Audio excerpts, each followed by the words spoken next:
Hi friends, நாங்கள் எங்கே போயிட்டுருக்கோம் அப்படின்னு பார்த்தீங்கன்னா பழனி பாத யாத்திரைக்கு நாங்கள் வந்து ஈரோட்டுக்கு போயிட்டுருக்கோம். பஸ்ஸில் ஒரே க்ரௌடு, சவுண்ட் அதிகமாக இருந்தனால நான் பேக்கில் வாய்ஸ் கொடுக்க வேண்டியதாக இருந்தது. ஸோ ஜனவரி 16 அதாவது வந்து பொங்கலுக்கு அடுத்த நாள் மாட்டுப் பொங்கல் அன்னைக்கு வந்து நாங்கள் வந்துட்டு பழனிக்கு பாத யாத்திரை போவோங்க. எப்போவுமே வந்து அன்னைக்கு கிளம்புறது தான் வழக்கம். ஸோ பார்த்தீங்கன்னா பஸ்ஸில் போயிட்டு முடிச்சுட்டு டேரெக்டாக நாங்கள் ஈரோடு போயிட்டு ஈரோட்லேருந்து தான் நாங்கள் எங்களுடைய பாத யாத்திரையை ஸ்டார்ட் பண்ணுவோம். இந்த கடை பார்த்தீங்கன்னா எங்களுக்கு ரொம்ப ஃபேமஸான ஒரு கடை அப்படின்னு சொல்லணும் எங்களுக்கு, ஓகேங்களா. ஸோ இந்த கடை எங்கே இருக்குன்னா ஜோஸ் ஆலுகாஸ்க்கு ஆப்போசிட்டில் இருக்குது. இந்த கடைக்கு நாங்கள் வந்து கொஞ்ச நாள் ஈரோட்டில் இருந்தோம். ஈரோட்டில் இருக்கும்போது விக்னேஷ் என்னுடைய பெரிய பையன் வந்து ப்ரீகேஜி போயிட்டு இருக்கும்போது அவனை இடுப்பில் தூக்கி வச்சுட்டு நான் இங்கே வருவேன். வந்து அவன் இங்கே வந்துட்டு இங்கே சேமியா ஐஸ் சாப்பிட்டுட்டு தான் அங்கே வீட்டுக்கு கூட்டிகிட்டு போகணுன்னு அடை பண்ணுவான். இங்கே வந்து சேமியா ஐஸ் வாங்கி கொடுத்துட்டு நான் வீட்டுக்கு கூட்டிகிட்டு போவேன். அப்போது கிட்டத்தட்ட எத்தனை வருஷம் ஆகுதுன்னு பாருங்கள். இப்போ அவன் காலேஜ் ஃபர்ஸ்ட் இயர் படிக்கிறான். இன்றைக்கி நான் அவனை கூட்டிகிட்டு வந்திருக்கேன். கூட்டிகிட்டு வந்து இங்கே மறுபடியும் அதே சேமியா ஐஸ் வந்து ஜோஸ் ஆலுகாஸ்க்கு ஏற்ற மாதிரி இருக்கக்கூடிய அதே அந்த அண்ணா கிட்ட நாங்கள் வாங்கி சாப்பிட்டுட்டு நாங்கள் போகிறோம். அவ்வளோ ஒரு ஸ்வீட் மெமரிஸ் அப்படின்னு தாங்க சொல்லணும். ஒரு பழைய ஞாபகங்கள் எல்லாமே திரும்பி வந்த மாதிரி இருந்துச்சு.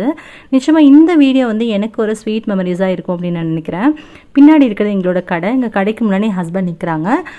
வருஷம் வந்து பாத யாத்திரைக்கு பொங்கலுக்கு அடுத்த நாள் ஈவினிங் நாங்கள் கிளம்புவோம். ஸோ அப்போ வந்து பழனிக்கு போகிற பக்தர்களுக்கு கொஞ்சம் எங்களால் முடிஞ்ச வரைக்கும் கொஞ்சம் திங்ஸ் எல்லாம் வாங்கி கொடுத்துட்டு, அதாவது பேரிச்சம்பழம், பிஸ்கெட்டு, அதுக்கப்புறம் கடலை மிட்டாய், இது மாதிரி எங்களால் ஏதாவது முடிஞ்சதை நாங்கள் வாங்கி கொடுத்துட்டு, முக்கியமாக வந்து எலுமிச்சம்பழம், என்னுடைய மாமனார் இருக்கும்போதுல வந்து எலுமிச்சம்பழம் வாங்கி கொடுக்குறது ஒரு வழக்கமாக வச்சுருக்காங்க.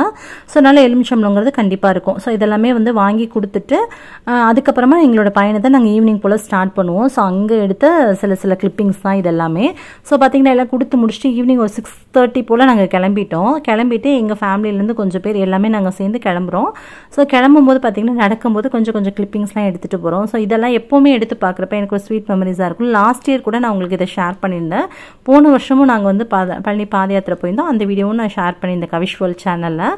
ஸோ பார்த்தீங்க அப்படின்னா நம்ம பாத யாத்திரை போகும்போது நம்மளுடைய எல்லா விஷயங்களுமே, நம்ம ஃபேமிலியில் இருக்கக்கூடிய எல்லா சுக துக்கங்கள் எல்லாத்தையுமே மறந்து, நம்ம 4 நாள் செய்யக்கூடிய வேலைகள் எல்லாத்தையுமே மறந்து ரொம்ப நிம்மதியாக, ரொம்ப ஜாலியாக, ரொம்ப ஒரு என்டர்டைன்மெண்ட்டான ஒரு பயணமாக இருக்கும் அப்படின்னு நினைக்கிறேன். ரொம்ப பக்தியாக போகிறோமோ இல்லையோ ரொம்ப சந்தோஷமாக போவோம் அப்படின்னு நான் நினைக்கிறேங்க. ஸோ அந்தளவுக்கு ஒரு இது பார்த்திங்கன்னா அடுத்த நாள் மார்னிங் அங்கே வந்துட்டு அங்கே எப்படி இருக்கும் எங்களோட பயணம் அப்படிங்கிறத நான் அப்படியே இந்த வீடியோவில் ஷேர் பண்ணிகிட்டே போகிறேன். என் ஹஸ்பண்ட் காலையில் எழுந்து நாங்கள் எங்கே கிடைக்குதோ அங்கே படுத்திருப்போம். அங்கே வந்து எந்திரிச்சு அவங்களுடைய வேலைகள் எல்லாம் போர்வையெல்லாம் மடித்து அவங்களோட பேக்கில் வச்சுட்டு திரும்ப வந்து நடக்க ஸ்டார்ட் பண்ணிடுவோம். அது மாதிரி எந்த அளவுக்கு முடியுதோ ஃபுல்லாக நடப்போமா அப்படின்னா, ஸ்டார்டிங்லலாம் எனக்கு மேரேஜ் ஆன புதுசுலலாம் வந்துட்டு நல்லா ஃபுல்லாகவே நடந்திருக்கும். பட் இப்போ கொஞ்சம் வருஷங்களால் வந்துட்டு எங்களால் ஃபுல்லாலாம் நடக்கிறது ரொம்ப கஷ்டமாக இருக்குது. அதனால் வந்துட்டு ஒரு 80%, 70% நடப்போம். மேக்ஸிமம் வந்து நடந்துட்டு இருக்கும்போது இடையில கால் வலிக்குது, இல்லை காலில் வந்து ரொம்ப அதிகமான சூட்டால் கொப்பளம் போட்டுருச்சோ, இல்லை அது மாதிரியான விஷயங்கள், இல்லை நடக்க முடியல அப்படின்ற பட்சத்தில் நடுவில் வந்து இது மாதிரி பார்த்திங்கன்னா வேன் எல்லாம் நிறைய போயிட்டே இருக்கும். இது மாதிரி வந்து வேன் போகிறது எல்லாமே வந்து பார்த்திங்கன்னா நடக்க முடியல அப்படிங்கிறவங்களும் அவங்க வந்து கூட்டிகிட்டு போவாங்க. நம்ம கை காமிச்சு நிப்பாட்டணும் அப்படின்னா எங்கே ஸ்டாப்போ அங்கங்கே ஸ்டாப் நம்ம நிற்போம் இல்லையா, அது மாதிரி இறங்கிக்குவோம். நாங்கள் ஈரோட்லேருந்து போகிறனால பார்த்திங்க அப்படின்னா ஒவ்வொரு ஊரும் நான் உங்களுக்கு அங்கங்கே மென்ஷன் பண்ணியிருக்கேன். ஸ்க்ரீனில் பார்த்திங்கன்னா தெரியும். அரச்சலூர், அதுக்கப்புறம் பார்த்திங்கன்னா வட்டமழை, அதுக்கப்புறம் தாராபுரம், மானூர் ஆற்றங்கரை, அதுக்கப்புறம் பழனி, அது மாதிரி தான் போவோம். ஸ்டாப் 4 நாள் பயணம். ஸோ அது மாதிரி நானும் அத்தையும் ஒரு செட்டாக, முன்னாடி பார்த்திங்கன்னா என் ஹஸ்பண்ட் எல்லாமே வந்து ஒரு செட்டாக போயிட்டுருக்காங்க. ஸோ அது மாதிரி கொஞ்சம் பேர் அப்படியே கலந்து அப்படியே போயிட்டு இருப்போம். சரிங்களா, இப்படி தான் அங்கே பாத யாத்திரை போகிறப்ப அங்கே நடந்து வரவங்களெல்லாம் தான் நான் உங்களுக்கு ஷூட் பண்ணியிருக்கேன். ரொம்ப நல்லாயிருக்கும்னு வச்சுக்கோங்களேன். இது மாதிரி பயணம்லாம் வருஷத்தில் ஒரு தடவை நீங்களும் போய் பாருங்கள், ரொம்ப நல்லாயிருக்கும். அதுக்கப்புறம் பார்த்திங்கன்னா இப்படி தான் இருந்துச்சு. எப்படி ஸ்டார்ட் ஸ்டார்ட் பண்ணி போயிட்டு நாங்கள் வந்துட்டு நைட்டு அன்றைக்கி ஈவினிங் கிளம்புறதுனால நைட்டே வந்து அரச்சலூர் வந்து அன்றைக்கி வந்து ஸ்டே பண்ணிடுவோம். ஸ்டே பண்ணிவிட்டு அடுத்தடுத்த நாள் வந்து ஒவ்வொரு ஊரில் ஸ்டே பண்ணுற மாதிரி இருக்கும். அங்கங்கே நம்ம எல்லா இடங்கள்லையுமே வந்து அன்னதானம் வந்து இருக்கும். ஆனால் மார்னிங் எழுந்தோட்டி நம்ம வந்து போயிட்டு டீ குடிப்போம் இல்லையா, அந்த இடங்களில் போயிட்டு பேக்கரியில் தான் நான் இதை ஷூட் பண்ணியிருக்கேன். இங்கே வந்து ஒரு வடை ஒரு டீயும் சாப்பிட்டுட்டு அதுக்கப்புறம் திரும்ப நம்மளோட நடைப்பயணத்தை ஸ்டார்ட் பண்ணி கொஞ்சம் தூரம் போயிட்டுருக்கோம். ஸோ இப்படியே தான் பயணங்கள் போயிடுச்சு. இப்படி போகிற வழியில் பார்த்திங்கன்னா நம்மளோட ரிலேஷன்ஸ் எல்லாமே வந்து நடந்து வருவாங்கள்ல, அவங்களையுமே இடையில மீட் பண்ணுற மாதிரிலாம் சில விஷயங்கள் நடக்கும். ஸோ அதையுமே பார்க்குறப்ப இன்னும் சந்தோஷமாக இருக்கும். கொஞ்சம் அவங்கள்ட்டையும் பேசிட்டு அப்படியே நாங்கள் கிளம்புவோம். டீ வந்து பேப்பர் கப்பில் இருக்கிறது எனக்கு, கண்ணாடி டம்ளர் இருக்கிறது அத்தைக்கு.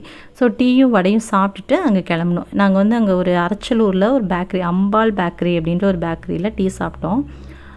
இங்கே பாருங்கள், டீ வந்து நல்லா இருந்துச்சு, வடையும் நல்லா இருந்துச்சு. பட் வந்து வடை வந்து ஒரு பேப்பர் பிளேட் வச்சு கொடுத்துருக்கலாம் அப்படின்னு நினச்சேன். ஒரு பேப்பரில் வச்சு கொடுத்துருந்தாங்க. சரி ஓகே அவ்வளோதான். ஓகேங்க, இங்கே முடிச்சாச்சு. முடிச்சுட்டு அடுத்து வந்து நாங்கள் கிளம்பிட்டு இருக்கும்போது பார்த்திங்கன்னா ஒரு சில இடங்கள்ல நடக்க முடியலன்றப்ப வண்டியில் போயிடுவோம்ல, அங்கெல்லாம் பார்த்திங்கன்னா கொஞ்சம் தூரத்தில் அன்னதானம் கொடுத்துருவாங்க. இப்போ இவங்க வந்து என்னுடைய மாமனார், சின்ன மாமனார் டிஷர்ட் போட்டிருக்காருல, அவர் வந்து என்னுடைய மாமனாருடைய தம்பி. ஹாய் சொல்லுங்கள் மாமா அப்படின்னு சொல்லிட்டுருக்கேன். அந்த சைடு ஃபுல்லாகவே வந்து இந்த வண்டியில் பாட்டு ஓடிட்டே போச்சு. ஸோ அதனால் அப்படியே வந்து டைரக்ட் வாய்ஸ் அப்படியே போட்டுட்டேன் அப்படின்னா ஃபுல்லாகவே வந்து சவுண்டு இருக்கனால காப்பிரைட் ஆகும். இவங்க வந்து அவங்களோட ஒய்ஃப், என்னோட மாமனாருடைய சின்ன மாமியார். இவங்க அவங்க வந்து என் சின்ன மாமனார், இவங்க என்னுடைய சின்ன மாமியார். சரிங்களா? டீ வாங்கிட்டு வந்திருந்தாங்க. அதெல்லாம் வந்து உங்கள்கிட்ட நான் சும்மா ஜஸ்ட்டு விளையாட்டுக்கு சும்மா உங்கள்கிட்ட விளையாண்டுட்டு இருந்தேன், அவ்வளோதான். அங்கே வழியில் பார்த்தோம், உங்கள்கிட்ட விளையாண்டுட்டு சும்மா ஜாலியாக கிண்டல் பண்ணிவிட்டு விளையாண்டுட்டு பேசிகிட்டு இருந்தோம். என்னென்ன எங்கள் அத்தை வாங்கிட்டு வந்திருக்காங்க பாருங்கள், டீ பேஸ்ட் இதெல்லாம் வாங்கியிருக்காங்க அப்படி சொல்லிட்டு விளையாண்டுட்டு இருந்தோம். ஸோ அப்படியே கொஞ்ச நேரம் பேசிவிட்டு அடுத்து எங்களுடைய பயணத்தை நாங்கள் ஸ்டார்ட் பண்ணிட்டோம். இவங்க பார்த்தீங்கன்னா இவங்க வீட்டில் வந்து நாயெலாம் வளர்க்குறாங்களா, அதில் வந்து என்ன பண்ணிட்டாங்க, வீட்டில் சாப்பாடு போட 4 நாள் வந்து நாய்க்கு சாப்பாடெலாம் வேணும்ல, அதனால் வண்டியிலே போட்டு எடுத்துகிட்டு வந்தாங்க. மினி டோர் மாதிரி இவங்க மாமா எப்போயும் எடுத்துகிட்டு வருவாங்க. போன வருஷம் என்னுடைய அந்த வீடியோவில் பார்த்துருந்தீங்கன்னா தெரிஞ்சிருக்கும். அதில் வந்து என்னுடைய தங்கச்சி நானெல்லாம் இருந்தப்போ, இந்த வருஷம் தங்கச்சி வரல, கன்சீவாக இருக்காவா, ஸோ அதனால் வரல. இந்த தடவை நாங்கள் வந்து தனியாக போயிட்டு இருந்தோம். ஸோ போன தடவை நாங்கள் எல்லாம் சேர்ந்து இந்த வண்டியில் நாங்கள் வந்தோம். கொஞ்சம் கொஞ்சம் இடையில நடக்க இந்த வண்டியில் வராது மாதிரி இருந்தோம். இந்த தடவை வந்து நாங்கள் வரல, முன்னாடி போயிட்டு இருந்தனால நாய் வந்து இந்த வண்டியில் வந்துச்சு. நாய் வந்து கூட்டிகிட்டு வந்திருந்தாங்க, சாப்பாடு போடணும், அதுக்கு வீட்டில் வச்சுருக்க முடியாதுன்றனால. ஸோ அதனால் நாங்கள் வந்து கொஞ்சம் தூரம் நடந்துட்டு வேறு வண்டியில் போகிறப்ப எடுத்த சில காட்சிகள் இப்போ நீங்கள் பார்த்துட்ருக்குறது. அங்கங்கே பார்த்தீங்கன்னா அன்னதானம் வந்து கொடுத்துட்டே இருப்பாங்க, நிறைய இடங்களில் கொடுப்பாங்க. காலையில் எடுத்துட்டோம் அப்படின்னா நம்ம ஒரு இடத்த ஸ்டார்ட் பண்ணி நம்ம போய் சேர்கிற இடத்துக்குள்ளே காலையில் மதியானம் நைட்டுன்னு ஃபுல்லாக அன்னதானம் கிடைக்கும். இந்த இட்லி பற்றி நான் உங்களுக்கு சொல்லி ஆகணும். இது மாதிரி பழனி பாத யாத்திரை போகிறப்ப யாரெல்லாம் இது மாதிரி இட்லி நீங்கள் சாப்பிட்ருக்கீங்கன்னு சொல்லுங்கள். இந்த இட்லி வந்து நல்லா பார்க்குறதுக்கு நல்லா சாஃப்டாக இருக்கும், கையில் எடுக்கிறதுக்கும் நல்லா சாஃப்டாக சூப்பராக பஞ்சுமாக இருக்கும். பட் இந்த இட்லியில் என்ன விஷயம்னு பார்த்தீங்கன்னா ஈஸ்டர் சேர்த்த இட்லி. இது நார்மலாக நம்ம அரைச்சி புளிச்ச வச்ச இட்லி கிடையாது. இது சாப்பிடும்போதே தெரியும், ஒரு பன்னு சாப்பிட்ற மாதிரி இருக்கும் இந்த இட்லி. சரிங்களா? இதுதான் வந்து நிறைய இடங்களில் இது மாதிரி கொடுப்பாங்க. உடனே அரைச்சி உடனே ஈஸ்ட்டு போட்டு கலந்து புளிக்க வச்சு மாவு இட்லி ஊற்றி கொடுப்பாங்க. அதுக்கப்புறம் அதை முடிச்சுட்டு நாங்கள் தாராபுரம் அந்த ஆறுக்கு வந்துட்டோம். வந்தப்போ பார்த்தீங்கன்னா நாங்கள் வந்துட்டு அங்கே கொஞ்சம் ஸ்நாக்ஸ் எல்லாம் சாப்பிட்டுட்டு வந்தோம். பானிபூரிலாம் விற்றாங்க, சாப்பிட்டுட்டு இருந்தோம் நானத்தையெல்லாம். ஓகேங்களா? அங்கே முடிச்சுட்டு அதுக்கப்புறம் எப்போவுமே வருஷம் ஒரு இடம் எங்களுக்குன்னு சில பழக்கப்பட்ட இடங்கள் நாங்கள் பிடிச்சி வச்சுருப்போம். இந்த வருஷம் வந்தால் இங்கே தான் போய் ஸ்டே பண்ணி நாங்கள் இங்கே குளிக்கிறதுக்கு துவைக்கிறதுக்கான ஒரு இடம் நமக்கு வேணும்ல, அது வந்து வருஷம் இங்கே தான். பட் ஆனால் இந்த வருஷம் பார்த்திங்கன்னா இல்லை தண்ணியெல்லாம் ஃபுல்லாக பாசம் கட்டி தண்ணியே இல்லைன்ற மாதிரி இருந்துச்சு. அதுக்கப்புறம் அந்த வீட்டில் அங்கே கேட்டோம், அங்கே கொஞ்சம் இடம் இருந்தது, அங்கே போயிட்டு நீங்கள் பண்ணிக்கோங்க, இங்கே இந்த தடவை இந்த தொட்டியில் தண்ணி இல்லை அப்படின்ற மாதிரி சொல்லிட்டாங்க. சரி ஓகே அப்படின்னு சொல்லிட்டு எங்களுக்குன்னு ஒரு இடத்த சூஸ் பண்ணி அங்கே போயிட்டு கண்டுபிடிச்சி அங்கே ஒரு பைப் இருந்துச்சு, அங்கே போயிட்டு குளிச்சுட்டு துவைச்சிட்டு எல்லாம் முடிச்சிட்டோம். அதுக்கப்புறம் காய போடுறதுக்கு துணி காய போடுறதுக்கு எங்கே இடம் அப்படின்லாம் பார்த்துட்டு அங்கங்கே துணி காய போடுற ஒர்க்கு அது எல்லாத்தையுமே முடிச்சுட்டு அதுக்கப்புறமா போய் கொஞ்ச நேரம் ரெஸ்ட்டுங்க. மதியானம் வெயில் டைமில் வந்து வெளியில் அதிகமாக நடக்க மாட்டோம், போய் ஒரு இடத்துல ரெஸ்ட்டு. ஸோ அது மாதிரி வந்துட்டு துணி எடுத்துகிட்டு வந்த துணியெல்லாம் துவைச்சிட்டு லாஸ்ட் டேக்கு நாள் 3வது நாள், அதனால் வந்து வெஜிட்டையும் எல்லாத்தையும் துவைச்சி போட்டாச்சு. துவைச்சி போட்டுட்டு அடுத்த நாளில் வந்து நம்ம பயணம் வந்து ஸ்டார்ட் ஆகிட்டே இருக்கும். இப்படி தான் வந்து எங்களோட 4 நாள் பயணங்கள் இப்படி தான் இருக்கும். நீங்கள் வந்து பாத யாத்திரை போயிருக்கீங்களா, உங்களோட பயணம்லாம் எப்படி இருந்துச்சுன்னு கீழே மறக்காமல் ஷேர் பண்ணுங்கள். ஒரு கட்டத்தில் வந்து மாமாவோட வண்டியை பார்த்துட்டோம், அதுக்கப்புறம் கொஞ்சம் நடக்க முடியலன்ற பட்சத்தில் பின்னாடி நாய் இருந்துச்சு, எனக்கு பயமாக இருக்குன்றனால மாமா நீ முன்னாடி உட்காந்துக்கோ அப்படின்னு சொல்லியிருந்தாங்க. மாமா கூட முன்னாடி ட்ராவல் பண்ணிட்டு போயிட்டு இருந்தப்போ எடுத்த சில காட்சிகளை நீங்கள் பார்த்துட்ருக்கீங்க. அதுக்கப்புறமா ஒரு இடத்துல வந்து செட்டில் ஆகிட்டோங்க. இந்த ஊர் பேர் பார்த்திங்கன்னா வட்டமலைன்னு சொல்லுவோம். வட்டமலை இந்த ஊர் பேர். இங்கே வந்துட்டு என் ஹஸ்பண்ட்க்கு எல்லோரும் கொஞ்சம் நேரத்தில் வந்துடுவாங்க. ஸ்டே ஆக போகிற டைம் நைட் டைம் ஆக போகுது, ஒரு 6:30 7 o'clock கிட்ட ஆயிடுச்சு. அவங்க பின்னாடி வந்துட்டுருக்கனால நாங்கள் வந்து முன்னாடி வண்டியில் வந்துட்டோமா, இங்கே வந்துட்டு அவங்களுக்கு இடம்லாம் பிடிச்சி வச்சுட்டு வெயிட் பண்ணோம். பட் ஆனால் அவங்க நைட்டு நடந்து வர முடியல. அடுத்த நாள் காலையில் தான் வந்தாங்க, நைட்டு ஃபுல்லாக அவங்களுக்கு வர முடியல. ஸோ அடுத்த நாள் வந்து நாங்கள் வந்து வேறு இடத்துக்கு அடுத்து போயிட்டோம். இப்படி தாங்க அடுத்த இடம் போயிட்டே இருப்போம். அவங்கள இடையில நாங்கள் இவங்கள ஆனால் ஸ்டே பண்ணுறப்போ நைட்டெல்லாம் பார்த்துருவோம். பட் இந்த டைம் மட்டும் எங்களால் பார்க்க முடியல.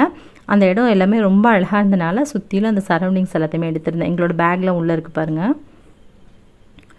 அப்புறம் கொஞ்சம் நேரம் கழித்து பார்த்தீங்கன்னா விடிஞ்சிச்சு, தூங்கி எந்திரிச்சாச்சு, விடிஞ்சாச்சு. அடுத்த இன்னொரு இடத்துக்கு வந்தாச்சு. அங்கே வந்ததுக்கப்புறம் இந்த முருகன் வந்து பார்க்க ரொம்ப அழகாக இருந்தார், அதனால் அவரையும் எடுத்தாச்சு. தாராபுரம் முன்னாடி நான் சொன்ன தாராபுரம் கிடையாது, இதுதான் தாராபுரம். தாராபுரம்க்கு வந்தோம். இங்கே வந்துட்டு குளிக்க துவைக்க இடம்லாம் பார்த்து முடிச்சு ஓரளவுக்கு செட்டில் ஆகிட்டு ஒரு இடத்துல வந்து படுத்தாச்சு. வீடியோ எடுக்கிறதுக்கே டயர்ட் ஆகிற அளவுக்கு படுத்தாச்சுன்னா பார்த்துக்கோங்க. ஒரு இடத்துல ஒரு சிவன் கோயிலில் வந்து படுத்திருக்கோம். உள்ளுக்குள்ளே நிறைய இடம் இருந்துச்சு அப்படின்றனால படுத்துக்கிட்டே வீடியோ எடுத்துட்ருக்கேன் அப்படின்னா பாருங்கள்.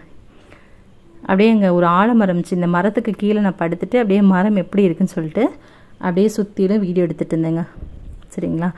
அப்புறம் பார்த்தீங்கன்னா இந்த கோவில் வந்து இப்படி தான் இருக்குது. அங்கே வந்து தாராபுரமில் வந்துட்டு சிவன் கோவில் இருக்குது. அங்கே எடுத்த வீடியோ தான் இது. அங்கே பார்த்தீங்கன்னா படுத்துட்டு ஒவ்வொன்றா ரசிச்சுக்கிட்டே வீடியோ எடுத்துகிட்டு இருந்தேன். அதுக்கப்புறம் பார்த்தீங்கன்னா சரி ஓகே எல்லாம் போதும், எல்லாம் கிளம்புங்க, எந்திரிச்சு நடக்கலாம் அப்படின்னு சொல்லிட்டு வெளியில் நடக்க கிளம்பிட்டோம். இது வந்து வருஷம் வந்து எங்களுக்கு நடக்கக்கூடிய சரி என்னென்ன நிகழ்ச்சி நடக்குதோ அந்தந்த குட்டி குட்டி கிளிப்பிங்கை எடுத்து உங்களோட ஷேர் பண்ணலாம் அப்படின்னு சொல்லிட்டு அங்கங்கே எடுத்த குட்டி குட்டி கிளிப்பிங்ஸ் தான் நீங்கள் எல்லாம் பார்த்துட்ருக்கீங்க. அதுக்கப்புறம் எல்லாம் முடிச்சுட்டு நைட் ஆயாச்சு. தாராபுரமில் குளிச்சுட்டு ஈவினிங்லாம் முடிச்சுட்டு நடந்து ஓரளவுக்கு நைட் ஒரு 8-9 கிட்ட ஆகினதுக்கப்புறம் போய் படுக்கிறதுக்கு ஒரு இடத்துக்கு போய் செட் பண்ணி போயிட்டோம். அங்கே போனதுக்கப்புறம் ஒரு முருகன் வந்து நின்னார் அழகாக ஒரு வண்டியில். அதனால் அதையே எடுத்துகிட்டு இருந்தோம். பார்க்குறதுக்கே ரொம்ப நல்லா இருக்குது. ராஜ அலங்காரத்தில் ரொம்ப சூப்பராக இருந்துச்சு. எல்லாம் முடிச்சுட்டு அப்புறம் பார்த்திங்கன்னா மார்னிங் ஆயாச்சு. நெக்ஸ்ட் டே வந்து மானூரில் வந்து பார்த்திங்க அப்படின்னா பெரிய ஆறு இருக்கும். பட் ஆனால் நாங்கள் ஆறில் வந்து குளிக்க மாட்டோம். எல்லாமே லேடிஸ்லாம் நாங்கள் இருக்கோம் இல்லையா, நிறைய பேர் வந்திருக்கோம்ல. ஸோ அதனால் பப்ளிக் பிளேஸாக இருக்குன்றனால இந்த இடம் எங்களுக்கு செட் ஆகலைன்னு சொல்லிட்டு அதுக்கப்புறம் பார்த்திங்கன்னா கொஞ்சம் தூரத்தில் வந்து வாய்க்கால், மானூர் ஆற்றங்கரைன்னு சொல்லுவாங்க. இதை தாண்டி இதோடைய கண்டினியூவஸாக வந்து வாய்க்கால் போகும். அந்த வாய்க்காலில் போயிட்டு நாங்கள் அங்கே போயிட்டு எங்களோட ஒர்க்கெல்லாம் முடிச்சுட்டு அதுக்கப்புறம் டேரெக்டாக பழனி தாங்க. அவ்வளோதான் எங்களோட பயணம் வந்து இதோட நிறைவுபட போகுது. கடந்த ஒரு வாரமாக வந்து என்னால் சரியாக வீடியோ போட முடியாத காரணம் வந்து இதுதான். இதனால தான் வந்து ஒரு வாரமாக என்னால் கரெக்டான வீடியோ போட முடியல. ஊருக்கு போயிட்டு வந்த கையோடைய எஸ்ஆர்எம் வீடியோ மட்டும் நான் போஸ்ட் பண்ணியிருந்திருப்பேன், பார்த்துருப்பீங்க.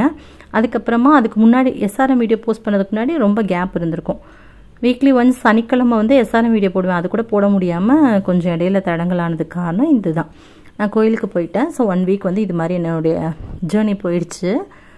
ஓகே, இதெல்லாம் முடிச்சுட்டு அடுத்து பார்த்திங்க அப்படின்னா மானூர் ஆற்றங்கரை தாண்டி வாய்க்கால் இருக்குன்னு சொன்னேன் இல்லையா, அங்கே போயிட்டு இருந்தப்போ இங்கே நிறைய வண்டி நின்றுச்சு. ஒவ்வொரு வண்டியிலையும் முருகன் ரொம்ப அழகாக இருந்தார் பார்க்க. ஸோ இதுக்கப்புறம் தான் நாங்கள் வந்துட்டு குளித்து ரெடியாகி எல்லாம் வேலையெல்லாம் முடிச்சுட்டு இதுக்கப்புறம் பழனி கிளம்பிடும். அவ்வளோதாங்க கடைசி நாள் இந்த வீடியோ எடுத்துறது. உங்களுக்கு இதுக்கப்புறம் தெரியும், இந்த சைடு எல்லாமே பார்த்திங்கன்னா அவ்வளோ பச்சை பச்சைன்னு சூப்பராக இருக்கும். ஏரியாவே ரொம்ப அழகாக இருக்கும். இந்த சைடுமே நிறைய பேர் குளிக்க வருவாங்க. பட் எங்களுக்குன்னு தனியாக ஸ்பெஷலாக ஒரு இடம் பிடிச்சி வச்சுருக்கோம். அந்த சைடு அதிக பேர் வரமாட்டாங்க. பட் நாங்கள் போகிறத பார்த்துட்டு இப்போ கொஞ்சம் பேர் வர ஆரம்பிச்சிருக்காங்க. லேடிஸ் மட்டும் அப்படின்ற மாதிரி ஒரு சைடு இருக்கும். அந்த சைடு நாங்கள் போயிடுவோம். இப்போ பாருங்கள் இந்த சைடு தான். இந்த சைடு ஃபுல்லாகவே வந்து ஜென்ஸ் எல்லாமே வந்து குளிப்பாங்க. அது மாதிரி இதுக்கு நேர் ஆப்போசிட்டில் வந்து எங்களுக்குன்னு ஒரு தனியே இடம். இதுக்கு பின்னாடி எங்கள் வீட்டுக்காரும் நான் நிற்கிறோம்ல, இதுக்கு பின்னாடி இருக்க இடம் எங்களோட இடம். ஸோ ஹஸ்பண்டும் நானும் எல்லாம் முடிச்சுட்டு எல்லாம் கிளம்புற டைமில் ஒரு சின்ன குட்டி கிளிப்பிங் எடுத்துகிட்டு அப்படியே கிளம்பலாங்க, ஹாய் சொல்லுங்கள் அப்படின்னு சொன்னேன். பின்னாடி தான் நாங்கள் குளித்தோம் அப்படின்னு நான் சொன்னேன். அதை வந்து பின்னாடி கை காட்டுறாங்க அவங்க. அவ்வளோதான். ஓகேங்களா, அவ்வளோதாங்க. இதோட வந்து எங்களோட பயணம் முடிஞ்சிச்சு. இதுக்கப்புறம் நம்ம பழனியில் மீட் பண்ணலாம். பழனியில் வந்து ஃபோன் எதுவுமே அலோடு கிடையாது. ஃபோனை எடுத்துகிட்டு போயிருந்தோம். பட் குட்டி குட்டி கிளிப்பிங் மட்டும் லைட்டாக அட்டாச் பண்ணியிருக்கேன். ஸோ நீங்கள் பாருங்கள் ஒரு சின்ன மியூசிக்கோட. உங்களுக்கு இந்த வீடியோ பிடிச்சா வீடியோக்கு லைக் கொடுத்துட்டு உங்கள் ஃப்ரெண்ட்ஸ் அண்ட் ஃபேமிலியோட ஷேர் பண்ணிக்கோங்க. Bye, thank you.